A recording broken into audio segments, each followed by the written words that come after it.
Hey folks, welcome to Yahoo Sports. I am Kevin Ioli, and my guest today is a guy that you haven't seen in a little bit of a while, but he's going to be in a big fight on Saturday. He's made quite a name for himself so far in the UFC, the number 11 ranked welterweight, Geoff Neal. Geoff on Saturday at Apex is going to be fighting Stephen Wonderboy Thompson in the main event. How does that sound to hear you're fighting the main event against the number 5 contender, Geoff? It's pretty cool. It's pretty cool. Yeah. Growing up watching UFC and training to be in the UFC, like now I'm in there fighting on the main event, seeing posters with my face on it. It's pretty cool. Yeah, I would say it's real. After your last fight last year, UFC 245 against Mike Perry, and that was a huge knockout. Mike had a big reputation at the time, so kind of a big win for you, and everybody thought that was going to propel you into a big 2020. Of course, we had the COVID situation. You actually got COVID, but what was really scary about it is, we started hearing reports that you were in a fight for your life. Fill us in on sort of your health situation, what happened, and how long it took you to really get back to, to normal where you're able to fight again. Yeah, pretty much what happened. Just like make it clear, like the fight for my life situation wasn't caused by COVID, or maybe it was, because I had COVID. I got COVID back in June. Okay. So then I got over that, tested negative, started feeling great, feeling way better. And then it got to I was getting ready for the Neil Magny fight. I signed a contract for a fight with him, and I sparred on the Tuesday. The next day, I woke up with a super bad headache. And I thought it was from a concussion because we sparred pretty hard the day before, and it was a super bad headache, and my neck was super stiff. So I went to my team doctor thinking it was like, a concussion. And he said it was a headache from like a stress related headache from my neck being so stiff. And the next day I woke up with a 104 fever and the headache was worse. And then it progressively kept on getting worse and worse. Like it got to the point where I was like throwing up. I couldn't keep anything down. I had really bad diarrhea. It was the throwing up was so bad that I couldn't even drink water. Like I would drink water and then I would have to get up like 10, 20 minutes later to throw up. Like it was constant throwing up like the whole day. I didn't sleep. I couldn't sleep from Thursday until like Sunday when I finally got admitted to the ICU. I was up all night because like once I go to sleep, I had to get up. What do you say? Before you go on, just what were you thinking was wrong with you? Like, so you first thought maybe a concussion, and then the doctor saying stress. I mean, what did you think it was? I did a lot of Googling, like I was looking up all my symptoms, and the first thing that pops up was meningitis. Because there's two. There's bacterial and there's viral. Right. One of them is probably going to kill you. The other one, you just got to take antibiotics. To kind of like get over it. Like, but I thought it was one of those forms of meningitis, but I had no idea. Like, I would go back and forth to the doctor, and they would do blood tests, and nothing came back. So that's why I really thought it was meningitis, because the only way you can see if you have meningitis is to get a long ass needle stuck up your back. And I didn't want to do that. But it got to the point like, yeah.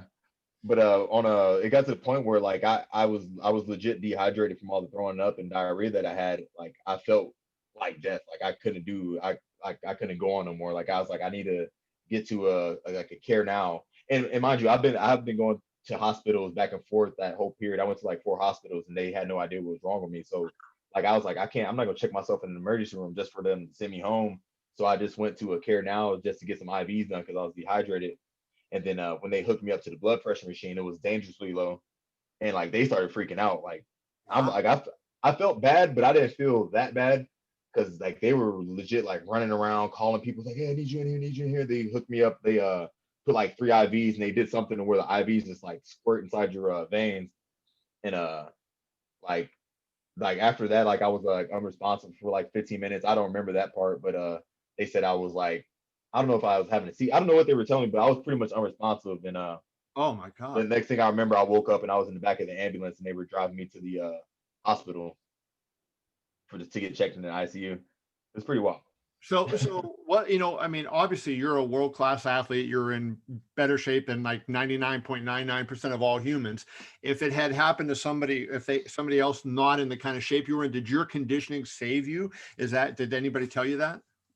I'm almost sure. They didn't tell me that, but I'm pretty sure.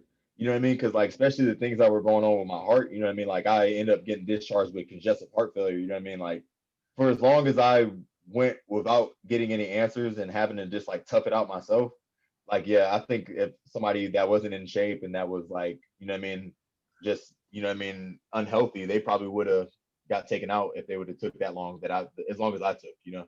I know you're a fighter, and so you're going to say, I love to fight, and it's your job. But if you have somebody tell you have congestive heart failure, it's like, why are you going in a cage and doing this? Like, what was your thought process? Did you ever consider, okay, maybe I'm done, I can't do this? No, I never considered it. You know what I mean? I just kept positive outlook. Like when they were telling me, like, 'cause the doctor told me, like, I don't know if you'll be able to fight again. And I just looked at him and laughed. I was like, okay, no, like that's not happening. Uh, yeah, it never crossed my mind. Like this is what I do. You know what I mean? Like I knew I would recover. Like I had no doubt in my mind that I would recover. Like despite their doubts, they were trying to give me a vest, like this, like a shock vest. You know, it's like if my heart rate like stops or drops below a certain thing, it will like send a shock to my body to speed my heart or wake my heart back up. And I was like, no, I'm not doing that. It's like, no, you need to do this. You might die. I'm like, no, I'd rather die. I didn't mean to say that, but Right. like, you know what I mean? Like It if I was had to not. weigh my options, yeah, it's like weight vest or a shock vest or maybe die. Like I'm not doing the shock vest thing for my whole life. So Jeff, how long was it before you got normal? And did you ever get a specific diagnosis? Like, did they ever tell you this is what it was and it's treatable or it'll go away? I mean, after Yeah, all this went yeah, yeah. They never gave me a diagnosis of what really happened. You know, what caused the congestive heart failure, what caused the sepsis. Like that's still pretty unknown. You know what I mean? Like I said, it could have been meningitis because I didn't get tested for that, on, right? or it could have been a bad tooth. I like after I got out of the hospital, I got a tooth taken out because like I was looking up stuff and they was like, if you have a bad tooth and it gets infected, you know what I mean? Oh, It can get in your bloodstream. So it's like that been crazy. go to the dentist, everybody. Yeah, please go to the dentist. Like even like because it was a bad tooth, but it wasn't hurting. You know what I mean? I knew it was bad. I knew it was messed up, but it wasn't bothering me at all. So I was like, I'll be fine. I could wait. Dude, that's incredible. So when were you where you felt like, okay, I'm Jeff again and I can fight and you can start thinking about that kind of thing? How long after you first went to the hospital before you were really, back to, the old Jeff?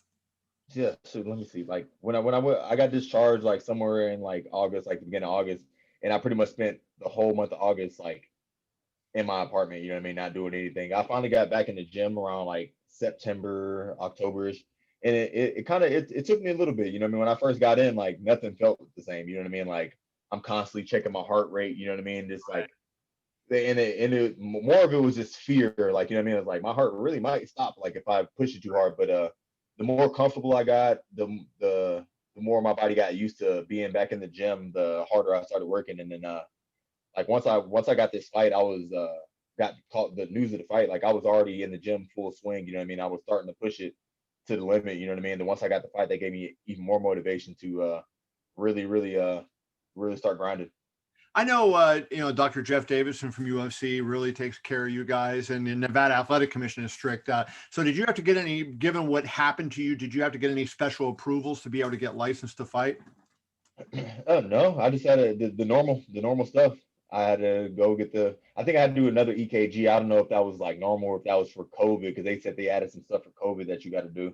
But you know what I mean. I got another EKG done and everything's normal, so I didn't have to do nothing too extra.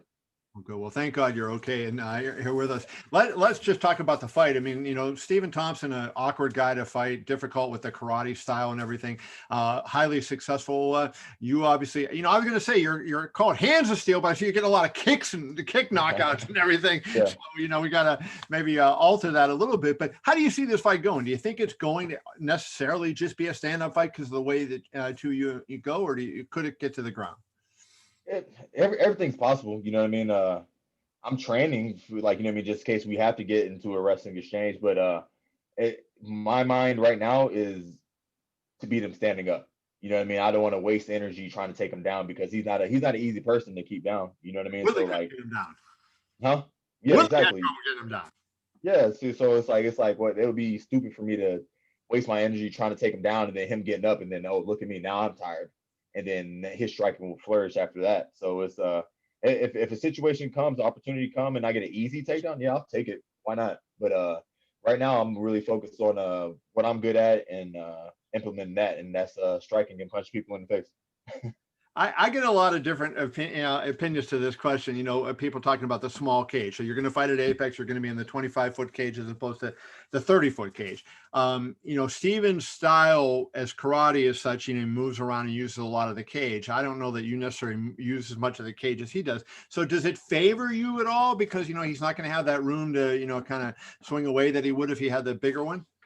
Yeah, I mean, I think it does. It might not. I really don't want to add the cage in a part of my game plan and what I think is going to happen in the fight. You know what I mean? It might. You know what I mean? We'll see when we're in that cage. I don't know how well he moves. He has great footwork, so it might not matter if it's a 50-foot cage or a 10-foot cage. You know what I mean? He might still have good movement. He's real elusive and he sees punches coming. So we'll see. Yeah, we'll see. I really don't know how much that's going to play a factor. Yeah, I covered almost every one of Floyd Mayweather's pro fights, and he could stand right in front of you and you couldn't hit him because he was so good at movement. So yeah, who knows on that? Yeah, who knows? What do you make? I know Steven's one of the nicest guys in the UFC, but he's kind of, been complaining. First, they talked to him about fighting Chimaev, and he didn't want to fight Chimaev. Then he got you, and I saw an interview this week where he gave that, he was upset about the matchmaking and the way it's going, that you're too low for him. You don't do anything for him. And I don't think specifically he was dissing you, but in a way it is what it is. You're down, you're down, in the thing. Well, how do you take that? I mean, I take it for what it is. Like he's not saying anything that's not really like true per se. You know what I mean? Like I'm the ranked number 11. I don't have like 50,000 followers. Like, you know what I mean? I don't have all these followers and stuff behind me. So like I get it. Like if I was in his same position, I would feel and think the same thing. So I really can't fault him for what he says, but he signed the contract. You know what I mean? He has to fight me now, so the hell with it. So let's assume you get through this fight. I mean, I assume first thing you want to do is stay busy next year. But where do you see, if you beat the number 5 guy, you got to think you're going to move up. You'll be in the top 10 somewhere. That should set you up, I would think, pretty nicely for 2021 in terms of, a win or two would put you right up there where you're looking at Usman or whoever holds the belt at some point. Yeah, that's what I think. You know what I mean? I get this win on Saturday. It's really going to do wonders for my career. Like it's what I've been working for. You know what I mean? And I wasn't expecting to get a fight like this early, but man, hell, I'll take it. I'm so surprised he even accepted the fight with me, but he did, and I'm grateful for it. And I have to get this job done on Saturday. Before I let you go, a lot of people may, and I think a lot of people do know this, but that you came off Dana White's Contender Series. And I wanted to ask you about that. When the Ultimate Fighter first came around, Lorenzo Fertitta, the former owner, and Dana used to talk a lot about this is the Trojan horse that gets everybody in. But it seems like now the Contender Series is even producing better fighters than what the Ultimate Fighter was back in the day, right? You're getting guys that come in, look at Kevin Holland last week. People were talking to him now about Fighter of the Year. What do you think it is about that format that is so conducive to the UFC being able to get, yourself, you're 5-0 in the UFC now, get these elite fighters and get them into contention fairly quickly? It's really just about fighting. You know what I mean? Like there's no smoke and mirrors, no bullshit. Like, you know what I mean? And like, I don't know how the Ultimate Fighter was casted. Maybe they would like intentionally cast people with like super strong and outlandish personalities that really weren't that good in the first place. You know what I mean? But like, you know what I mean? And you have to like, it's pretty much like I look at it like a tryout. Like it's like you're trying out for the UFC. Like, you know what I mean? You're getting out there and that's your shot. You got the matchmakers, you got Dana White looking at you, and you got to show them what you can do, and they'll sign you based off of how well you look. And I really like it. I just feel the frequency of it needs to go down a little bit more. You know what I mean? Like every week during the summer, like, you know what I mean? Eventually you're going to run out of top level fighters. Right. Yeah. It's just simple math, but I really like it. You know what I mean? And I do agree that it's bringing a lot of top level, high potential guys to the sport. So they need to keep it. Just something needs to be tweaked. But right now it's great. I want to ask you this, it's, Dana has a certain style of fighting he likes. He likes to go for the finishes and the high action, high energy. And that's not always the best game plan for some guys, right? I think you're a style of fighter that your mold fits what Dana likes. But you know he's there, you know what those matchmakers are looking at. Does it influence the way when you were on the Contender Series, did it influence the way you decided to approach the fight? Would you have approached it any differently if he hadn't been sitting there? No, honestly, no, because when I got the call to fight on the Contender Series, I had just fought. Like, so I fought on a Friday, like, and then the next Friday while I'm at work, because I went back to work after that fight, I get a call from my coach. He's like, "Hey, what are you doing?" I was like, "I'm at work." He's like, "Leave right now. You need to get your medicals, blah blah blah, done. You're fighting on the Contender this Tuesday." So like, you know what I mean? Like this is Friday, and I have to leave work and get everything like handled as far as medicals and stuff like that. Get on a plane on Saturday, and I get there and I have to fight on Tuesday. So like, you know what I mean? Like in my mind, I didn't even have any really idea about what the Contender Series really was. You know what I mean? I knew it was big, but I didn't really know how big. And as far as like, I just wanted to win the fight. You know, I just fought a week before. Like I was like, I'm just gonna go in and win this fight. And it was 10 grand, like the purse, like 5-5.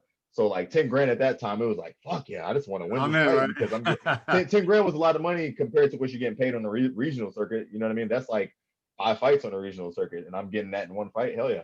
I'm doing it. So let's wrap with this. You know, since you came off the Contender Series, I think that the two people that most fans are discussing is the 2020 Fighter of the Year would be Contender Series alum Kevin Holland or Davison Figueiredo, who is the flyweight champion. You've been around, you've seen these guys fight. If you had a vote, who are you picking for Fighter of the Year? Or is it somebody off the board, somebody different than those two? I'm picking Kevin. And only because he beat me. We fought on the regional circuit one time, and he got a win over me. So you know what I mean. Yeah, he's Fighter of the Year, because if he's Fighter of the Year, I'm runner up. He beats hands of steel. Then we know what's going on. Right. All right, brother. Well, on Saturday at Apex, you can see this young man, Geoff Neal, healthy and hale, and we are happy about that. Number 11 in the welterweight division. He will be fighting in the main event against Stephen Wonderboy Thompson. Geoff, thank you so much. Look forward to seeing your fight. No problem, man. Thank you, brother. Thank you, brother.